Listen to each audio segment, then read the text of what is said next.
La isla del Roble.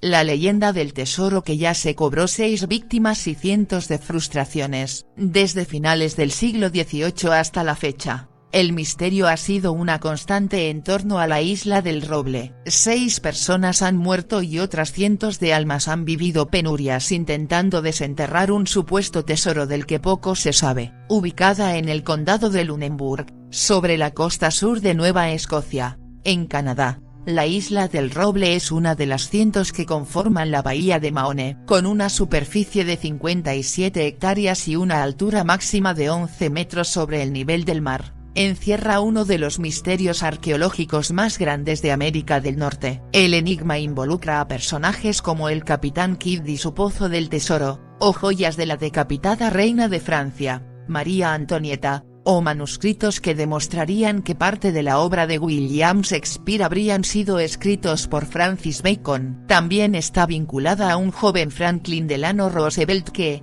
antes de convertirse en el 32 presidente de Estados Unidos, patrocinaba a la firma Old Gold Salvage Company y se interesó por el supuesto tesoro. Hasta hubo historiadores que sugieren que la isla del Roble está emparentada con los tesoros de los caballeros templarios. Independientemente de los nombres y personajes históricos con los que se la relaciona, la leyenda de la isla del Roble está ligada a las palabras botín y tesoro y, por ende, a los piratas. Entre 1690 y 1730, los historiadores hablan de un periodo de oro para los corsarios. Muchos viajaban hacia y cerca de la isla del Roble por sus vastos recursos naturales y porque era el lugar ideal para esconder bienes robados. 3 muchachos, un pozo y el comienzo del sueño. Así fue que un grupo de 3 muchachos creyeron haber encontrado en la isla del Roble el tesoro que, según la leyenda, había enterrado allí el escocés William Kidd, un experimentado pirata ejecutado en Londres 1701. En 1795, Daniel Finnis, John Smith y Anthony Baum descubrieron un pozo con forma circular en ese lugar al que llamaron Money Pit, el pozo del dinero, y decidieron comenzar a cavar. Entre sus esfuerzos y paladas encontraron losas sueltas, piedras y fragmentos de roble de gran tamaño. Pero la gran envergadura de esos troncos enterrados hizo que los 3 jóvenes depusieran su búsqueda del supuesto tesoro millonario. 8 años después, la compañía Onslow emprendió viaje a la isla del Roble motivados por el rumor de lo que habían iniciado Finnis, Smith y Baum. Con equipamiento necesario para este tipo de tareas descendieron hasta los 28 metros. A esa profundidad, descubrieron una placa con inscripciones extrañas. 12 metros más abajo hay 2 millones de libras enterradas, indicaban los símbolos de acuerdo con una traducción de la época. No obstante, al remover la placa el agua comenzó a inundar todo y debieron salir. Gracias a la colaboración de Baum, la recientemente conformada Truro Company, que había incorporado a exmiembros de Onslow y otras personas respetadas en la materia, desembarcó en la isla del Roble en 1845 con el anhelo y la ambición de hacerse con el tesoro. Pero pese al entusiasmo inicial solo pudieron comenzar a excavar hacia 1849. Decididos a resolver el misterio, montaron una estructura de madera sobre la que su taladro pudiese operar con mayor facilidad. Casi de modo secuencial, las capas de tierra, madera y metal se repetían a medida que descendían algunos metros. Monedas de oro, inundaciones y muerte. Como publica Daily Choice, un buen día los miembros de la Truro Company taladraron algo que parecían 2 cofres que contenían monedas de oro. El supuesto descubrimiento indicaba una cosa, que el tesoro estaba más abajo de lo que creían. Pero continuar descendiendo conllevaba un problema adicional dado que el pozo se llenaba de agua. Eso los llevó a la conclusión que el terreno que rodeaba a la perforación había sido creado artificialmente, como producto de una vieja represa. Si bien en un primer momento evaluaron crear una nueva represa para drenar el lugar y poder seguir excavando, la falta de fondos hizo que todo quedara en la nada. En 1861, un nuevo grupo probó suerte para intentar resolver el misterio. Autodenominados Oak Island Association, acordaron con el dueño del predio, Anthony Graves, que le entregarían un tercio de los tesoros que encontraran. Con las ganas a flor de piel y el tiempo necesario para cumplir con su objetivo, realizaron 2 nuevos pozos en paralelo. La idea era llegar al botín cavando horizontalmente una vez que alcancen la profundidad deseada, pero a muy poco de llegar al objetivo el agua inundó los 2 túneles. Desafortunadamente, el equipo experimentó una tragedia hacia el otoño boreal de ese año. Mientras intentaban drenar uno de los túneles inundados, una caldera explotó y un operador murió a raíz de las quemaduras. Varios otros resultaron heridos. Finalmente, en 1866, la compañía renunció a sus derechos en el sitio y puso fin a una campaña costosa y accidentada. Nuevos bríos. Mientras que las esperanzas por encontrar tesoros en la isla del Roble parecían esfumarse, el hallazgo de casi 500 gramos de cobre en la superficie provocó entusiasmo. Si bien las piezas aparecieron lejos de la excavación original, algunos entusiastas creyeron que podría ser evidencia de lo que yacía enterrado. En 1893, Frederick Blair y S.C. Fraser crearon la Oak Island Treasure Company en Maine, Estados Unidos. Gracias a un contrato de explotación de $30.000, la firma se aseguró los derechos exclusivos de todos los tesoros descubiertos por un periodo de 3 años. Pero, pese a sus esfuerzos, no lograron encontrar nada. 4 años más tarde, más precisamente el 26 de marzo de 1897, la isla se cobró otra víctima mortal, un hombre llamado Maynard Kaiser, que se encontraba trabajando en una de las perforaciones de la zona. 3 meses más tarde, otro grupo de excavadores probó suerte. En esta ocasión, el taladro atravesó capas de piedra blanda, roble y algo que parecían piezas sueltas de metal. Pero, al continuar descendiendo, chocaron con una barrera de hierro y debieron interrumpir las tareas. Cuando el taladro volvió a la superficie y el equipo examinó las perforaciones extraídas del pozo, la emoción rápidamente se desvaneció. Pese a que se pensaba que la capa era de metal suelto, los hombres solo encontraron trozos de fibra de coco, utilizado en esa época para empacar astillas de roble y más escombros sueltos. Parte de los escombros extraídos en la isla del Roble fueron trasladados a Amherst. Allí, el Dr. Porter hizo un estudio minucioso de los materiales desenterrados. Entre la tierra y los escombros, encontró un pergamino inconfundible con lo que parecían ser las letras VI, escritas en uno de los lados del material, que fue inspeccionado por especialistas de la Universidad de Harvard que verificaron su autenticidad.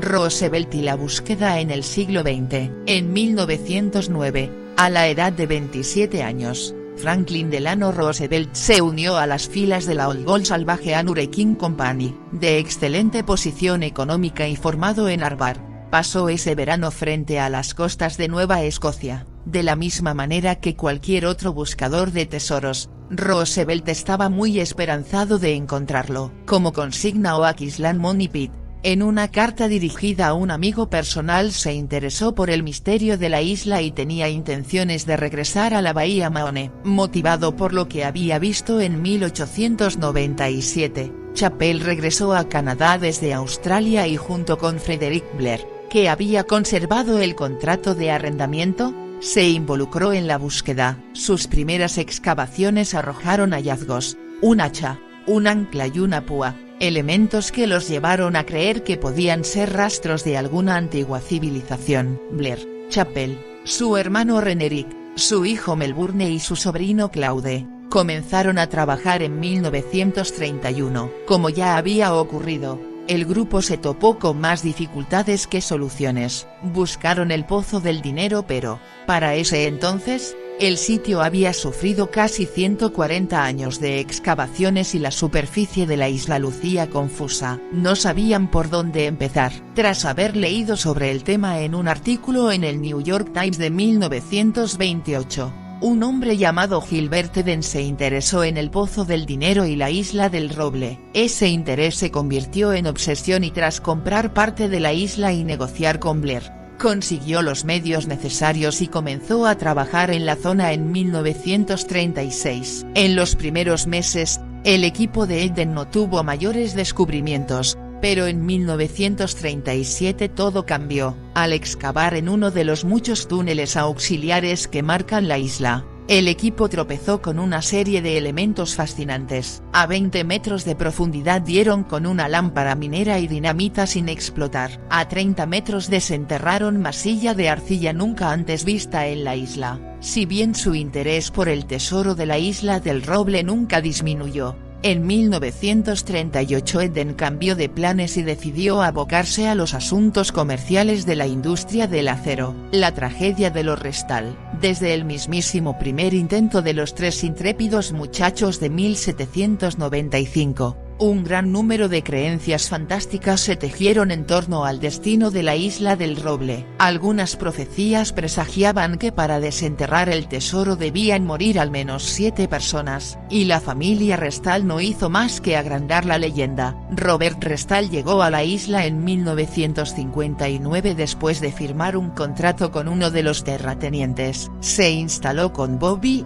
su hijo mayor de 18 años, en una cabaña sin agua potable, pero con la creencia firme de que lograrían encontrar el elusivo tesoro. La mañana del 17 de agosto de 1965, Robert se encontraba sobre el borde de una de las perforaciones cuando aspiró el gas que emanaba de una máquina perforadora. Se desmayó y cayó al pozo. Al ver lo que sucedía con su padre, Bobby se acercó para tratar de ayudarlo y corrió la misma suerte. Al ver que padre e hijo Restal habían caído, los operarios Karl Graeser y Kirillitz intentaron ayudarlos, pero también sucumbieron. Al término de la jornada, 4 personas habían muerto. Tras la muerte de los Restal y los obreros, el inversor y geólogo Robert Dunfield se hizo cargo de la exploración de la isla. Los primeros trabajos se llevaron a cabo ese mismo año y tras un breve descanso se retomaron el mismísimo día de Año Nuevo de 1966, sin mayor éxito más que haber encontrado fragmentos de porcelana similares a los de expedicionarios anteriores y la incursión de Fred Nolan. Dunfield puso fin a su proyecto. Tras haber invertido miles de dólares regresó a California con las manos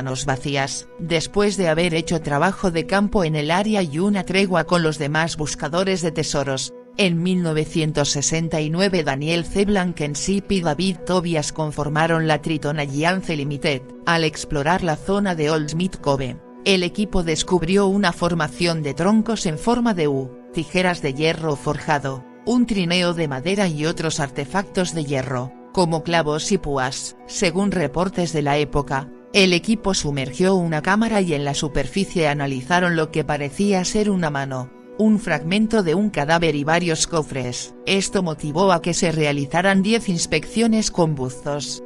Pero todas fueron infructuosas, no se extrajo ningún tesoro como resultado de esas investigaciones. A comienzos de 1980, Blankenship y Tobias le dieron un giro comercial a su empresa. Comenzaron a explotar la veta turística de la isla del Roble. De manera casi exclusiva comenzaron a recibir a visitantes interesados tanto en la geografía como en los hallazgos y las historias contadas a lo largo de los siglos. Sobre el final de la década de 1990, Tobias decidió vender sus acciones de la propiedad. La Sociedad de Turismo de la isla Oak le solicitó fervientemente al gobierno de Canadá que comprara el terreno y lo abriera al público. Pero la iniciativa no prosperó. Pese a los pedidos de la organización, en 2006 la mayor parte de la isla fue vendida a los hermanos Marty y Rick Lagina de Kingsford, Michigan. A comienzos de 2014, History Channel estrenó el reality show, The Curse of Oak Island, en el que, a través del uso de tecnología moderna, los hermanos buscan descubrir artefactos históricos enterrados en la isla del Roble. Hasta ahora, los intentos de los Lagina por dar con el tesoro tampoco rindieron frutos. Sí encontraron una fuente de riqueza inesperada en el programa, que ya lleva 8 temporadas en el aire. Espero les haya gustado este vídeo. Si es así, suscríbete, deja tu like y activa la campana para más vídeos de este tipo.